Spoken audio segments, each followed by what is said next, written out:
I was reading the book called Think and Grow Rich, and it had a list of what Napoleon Hill thought was a good list of the qualities and the major attributes of being a leader. And I thought it was such a good list.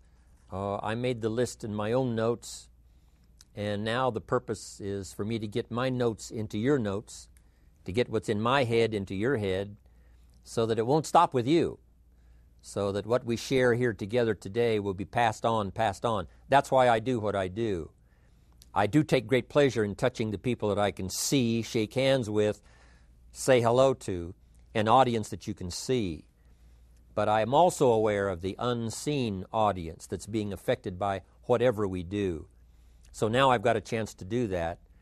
And I think the way for me to be effective with all of you today, and then you pass it on to many people beyond what I can see, is just an exciting opportunity for me.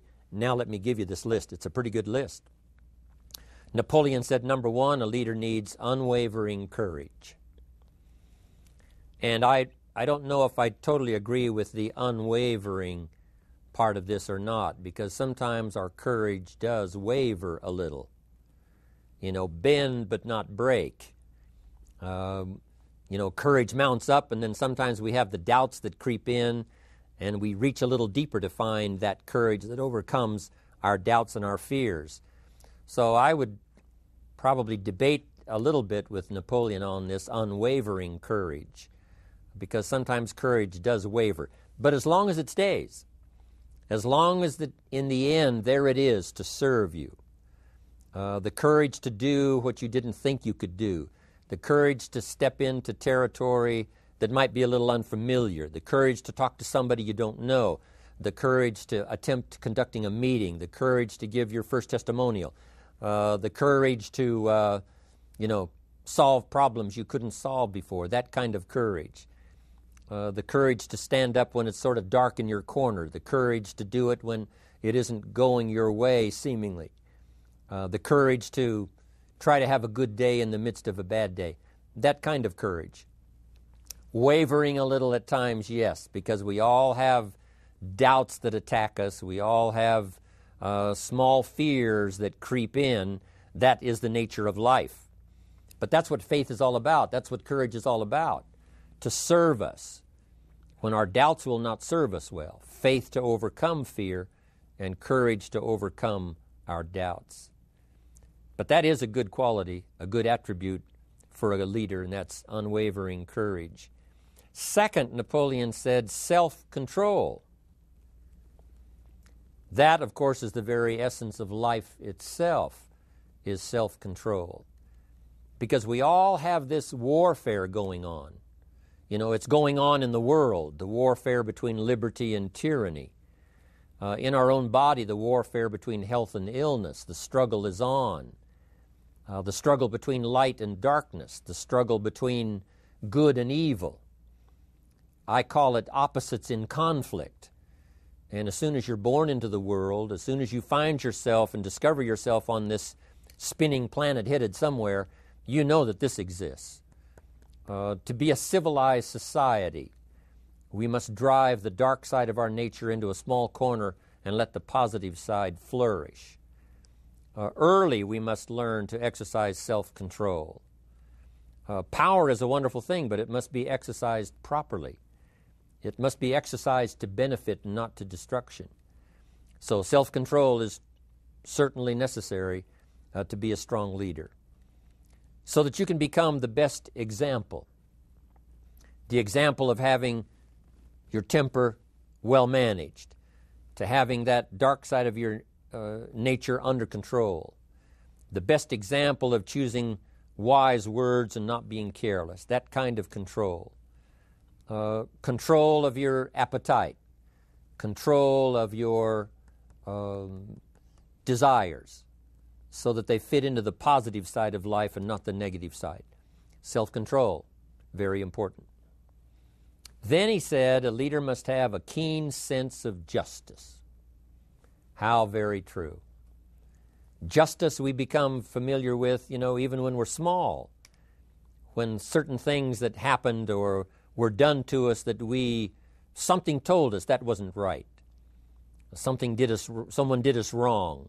We have that sense of right and wrong, and it starts very early. Then we have to have that sense of utilizing what's right and what's wrong so that we develop this sense of justice, this sense of being fair, this sense of being on the positive side, on the right side. To minimize a person's mistakes, they need to have this sense of justice. We have to have justice when we're building an organization. You know, what's fair, what is a good balance. The marketing system that Mark put together has to be fair for everyone. If you have a customer and you take care of that customer, someone else cannot come along and take that customer. The same is true with the distributor. Certain rules and regulations so that all of us have a chance to fit within this framework of fairness, justice, and what's right. Otherwise, enterprise cannot work. Otherwise, we have what we call, in a political sense, anarchy, where there is no justice, when might is the order of the day, power is the order of the day, not the law, not the rule, not what's right, but power. And we would all dismiss that. It's been a catastrophe in the last 6,000 years, the governments that resorted to power instead of democracy, that resorted to intimidation instead of freedom. And we all know the terrible toll that takes. But it takes a toll not only politically in a country or politically around the world, but it takes a toll even in enterprise. It takes a toll in school if a teacher is unfair. It takes a toll in working on a team where someone is unfair or where the leadership is not fair in the administration of justice. So this is true, a keen sense of justice and what's fair and what's right. Part of this we have to learn as we go. You know, you don't have it all the first year. You haven't got it all the second year, the third year. After all the years that I've, been around, both as a human being and as a business person, we're still, even at these years, trying to decide what's best, what's fair, what's right, to give balance to our life and to build on a firm foundation for the future. So I agree with Napoleon. Good idea. A sense of justice. Here's another one, he said, definiteness of decision. Indecision is the thief of opportunity. If you don't decide, the opportunity could slip away. If you don't decide what you're going to do today, the day could get away and you're not very effective. I talked about in my recent travels about time management. And here's one of the best ideas of time management. Don't start the day until you have it finished. Is it possible to finish the day before you start it? And the answer is yes. If you don't finish it to the best of your ability, have some idea, some good plan, sure enough, the day escapes. And in the morning you say, let's see, what should I do now? In the afternoon you say, hey, time's getting away from me, what should I do now? And now most of the day is lost. Most of the day escapes not being utilized and doesn't work for you simply because you didn't make those decisions early, at the early part of the day. The decisions we make in the early part of our life sometimes last for a lifetime. The early decisions that you make about what you're going to do with your life as far as Herbalife is concerned, those decisions are vitally important.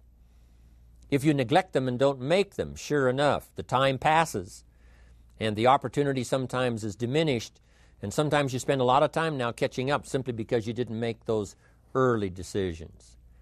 So it's the decisions at the first of the day, it's the decisions at the early part of the month, it's the decisions at the early part of the year that greatly determines what kind of year you're going to have. The decisions you make in the early days of your marriage, sometimes those are the decisions that affect the marriage for a lifetime. The decisions you make at the first chance you see opportunity, those decisions, what you're going to do with it, how far you're going to take it, what it's going to be meaning to you in the years to come. Those early decisions are vitally important. Then we need decisions to correct poor decisions, to overcome our mistakes. It's possible, of course, for all of us to make unwise decisions. And at the end of 1 year, at the end of 1 week, 1 month, or at the end of a few years, we say, that decision cost me too much. Cost me a lot of time, cost me a lot of money, cost me maybe a good relationship, cost me a chance to be productive. But as long as you're alive, there's still a chance to use new decision power to correct the mistakes of decisions that were bad in the past. All of us have the opportunity to do that, but I think Napoleon was right here too. You got to be definite in making decisions so that the opportunity doesn't pass you by. Take advantage. Here's the next one. Napoleon Hill said, a good leader has definite plans. How important that is. And of all the years, I think, to cash in on Herbalife's momentum and make some plans for the future, this has got to be one of the greatest years. Herbalife in these 18 years now has created some incredible momentum, not only in opening up the countries, but momentum in the refinement of our marketing, momentum in developing new products, momentum in developing our support system. The key is now for you to make plans to ride on that momentum. Herbalife is like the tide that comes in, and the rising tide lifts all the ships if they're in the water. If your ship